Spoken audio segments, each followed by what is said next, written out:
Radio BLB, reportage. Le football amateur, c'est l'école de la vie. Nous sommes en compagnie de Sonia Da Silva, footballeuse, et de Jérôme Cosma, entraîneur de l'US Véor de l'équipe féminine. Sonia Da Silva, bonjour. Bonjour. Jérôme Cosma, bonjour. Bonjour. Dites-moi, le football amateur, c'est l'école de la vie. C'est toujours vrai ou c'est de plus en plus vrai ? Oh, c'est toujours vrai, ça a toujours été. Et il y a une différence entre le football amateur masculin et le football amateur féminin à ce niveau-là ? Oui, il y a une différence. Le football amateur masculin, c'est une grosse compétition, c'est vraiment les gens qui veulent essayer de percer pour finir professionnel. En féminin, il y a très peu de filles qui vivent de ça. Moins d'enjeux. Il y a moins d'enjeux, quoi. Il y a moins de stress. Oh non, il y a autant de stress, il y a autant l'envie de la gagne, il y a autant d'abnégation à jouer. Sonia, pourquoi avoir choisi le football ? A priori, même si aujourd'hui on commence à en parler, il y a des matchs, on a des résultats aussi, même au niveau national, voire international. Malgré tout, le foot féminin, c'est pas comme le tennis, quoi. Je veux dire que c'est beaucoup moins médiatisé. L'envie, c'est d'abord une envie familiale. Oui, une envie familiale, un sport d'équipe. Sport d'équipe aussi. Bah ouais. Mais il y a du hand, il y a du basket, il y a cet esprit d'équipe. Vous l'avez trouvé ? C'était ce que vous espériez ? Oui. Alors c'est quoi un esprit d'équipe ? C'est quoi ? Tout le monde joue ensemble, tout le monde se défend pour l'équipe. Dès qu'il y en a une qui fait une erreur, les autres rattrapent, on s'encourage. L'entraînement, c'est un moment fort entre vous, vous vous retrouvez ? Ouais. Et est-ce que vous engueulez comme des mecs, par exemple, quand ça va pas, quand il y a eu un souci, quelqu'un a raté la passe, ou n'a pas compris ce qu'il fallait faire ? Non, pas du tout. Non ? On s'encourage plutôt pour pas se démoraliser. Toutes les filles encouragent celle qui a raté, jamais l'enfoncer, quoi. Il y a moins d'agressivité que chez les garçons ? Oui, il y a moins d'agressivité.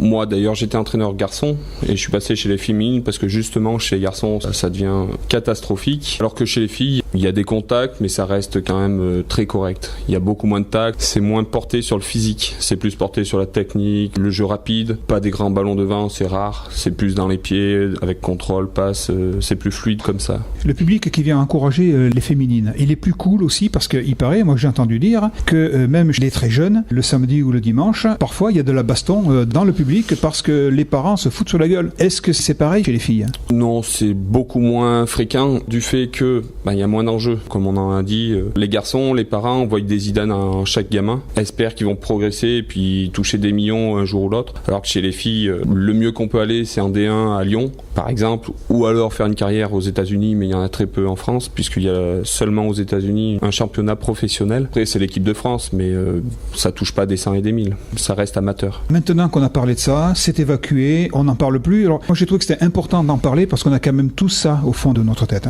C'est fait, on n'en parle plus. Jérôme, vous nous avez dit tout à l'heure que vous avez entraîné les garçons, maintenant vous entraînez les filles. Vous nous avez dit aussi que c'était pas la même chose. Est-ce qu'il a fallu que vous revoyiez votre méthode d'entraînement, la pédagogie, les mots, est-ce qu'ils sont les mêmes, les arguments sont les mêmes ? Oui, il a fallu s'adapter aux mœurs féminines. L'US Véor gère 70 licenciés féminins. Les filles ont une mentalité différente des garçons. Les garçons, ça se rentre dedans, ça parle vif, alors que les filles, ça joue plus sur l'affectif, plus sur le moral. C'est la grosse différence. Sinon, au niveau football, non, il n'y a pas de changement. Chez les garçons comme chez les filles, un peu moins de physique quand même, on demande un peu moins, mais c'est le niveau moral qu'il a fallu changer, la façon de parler, la façon de commenter, la façon d'appréhender le match, d'attaquer le match, voilà, le discours d'avant-match, c'est ce qu'il a fallu changer.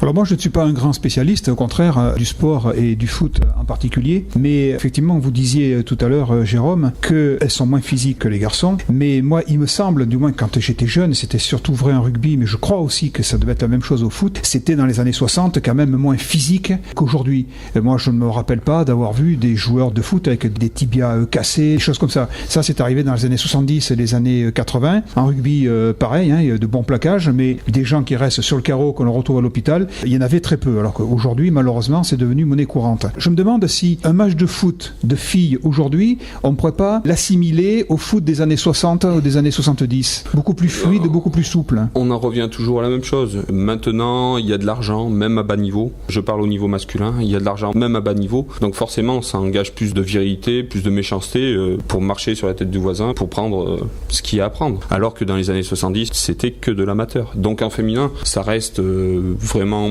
minime les problèmes physiques, enfin les blessures par agressivité.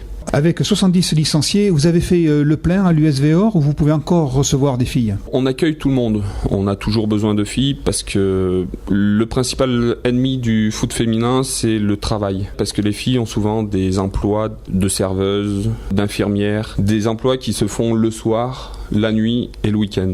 Ce qu'en masculin, on a très très peu. Donc du coup, on a besoin de tout le monde. S'il y a des amatrices qui veulent venir, on les accueille à bras ouverts. Hier encore à l'entraînement, on en a accueilli une qui vient d'un club qui a été muté sur la région et qui est venue voir. Donc on lui a proposé l'entraînement et puis on va voir si elle va continuer avec nous ou pas. Sonia, vous en parlez à vos copines du foot? Vous les encouragez à venir au club? Oui, je les encourage toutes celles que je trouve. J'essaie de les faire venir. Alors qu'est-ce que vous employez comme argument? Qu'est-ce que vous leur dites? Allez, moi je suis une fille là. Donnez-moi envie de venir vous voir. Déjà, on a 3 équipes à 11, donc elles seront sûres de jouer à 11, sûres de jouer aussi. C'est important ça, jouer, pas que de s'entraîner? À n'importe quel niveau, les débutantes, comme des filles très fortes, que tout le monde puisse jouer, même des jeunes. Là, on est en train d'essayer de monter une équipe féminine jeune, de 6 ans à 12-13 ans. Et on a une équipe de 13 ans à 18 ans. Donc tout le monde peut venir jouer à l'AVEOR. Il y a une 3e mi-temps aussi chez vous? Ouais. Qu'est-ce que vous faites dans cette 3e mi-temps? À l'apéro.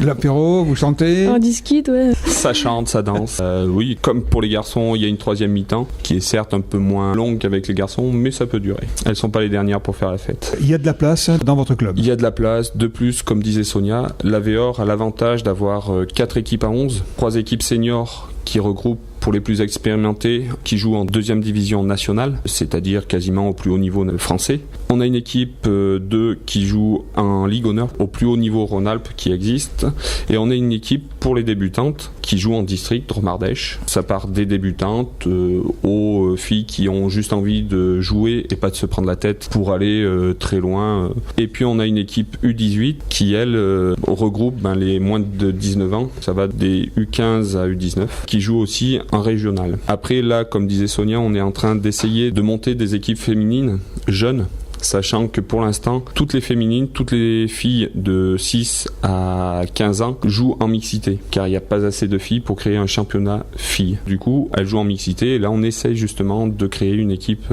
féminine exclusive pour jouer dans un championnat garçon, bien sûr, mais qu'elles jouent qu'entre elles. Vous jouez surtout dans la région Rhône-Alpes ou vous allez un peu plus loin? Ça dépend de l'équipe. L'équipe première joue avec tout le sud de la France, c'est-à-dire Muret, qui est une banlieue de Toulouse, c'est-à-dire Arpajon, qui est en centre-France. On va à Besançon, on a Monteux, qui est dans le sud, on a Nîmes, il y a aussi Mâcon. Ça englobe tout le sud France, avec un peu sur l'est. L'équipe réserve, donc l'équipe 2, joue en Rhône-Alpes. Rhône-Alpes, ça veut dire Firminy, qui est à côté de Saint-Étienne. Beaucoup de clubs, on a la 2 de l'OL, beaucoup de clubs banlieue de Lyon, donc Caluire, on monte vers Bourg-en-Bresse avec la Plaine Revermont, avec Montmerle, on a Saint-Romain-de-Surieux dans l'Isère. Pas mal de déplacements. Il y a pas mal de déplacements. Et l'équipe 3 qui joue, elle, en Dromardèche. C'est important, Sonia, ça permet de créer des liens, les déplacements, le temps de déplacement, le fait que, je suppose que vous devez manger ensemble aussi, les voitures, les cars peut-être. C'est bien, ça crée des liens forts entre vous? Oui, déjà on a 2 minibus, donc on est tout ensemble pour le voyage, on mange ensemble, tout le matin on est ensemble, tout le week-end on est tout le temps ensemble. C'est un vrai travail d'équipe là, à ce niveau-là. Hein. Ça veut dire qu'il faut aussi arriver à bien s'entendre. Dès qu'il y en a une qui fait la gueule en gros, ça se ressent dans le groupe. Vous êtes entre vous, vous êtes solidaires? Oui. Très solidaires. Parce que si jamais il y a quelqu'un qui foire effectivement dans le groupe, c'est tout le groupe qui risque de se casser la figure. Ouais, tout le monde le ressent. Tout le monde le ressent. Les déplacements sur 2 jours sont le truc qui ressent.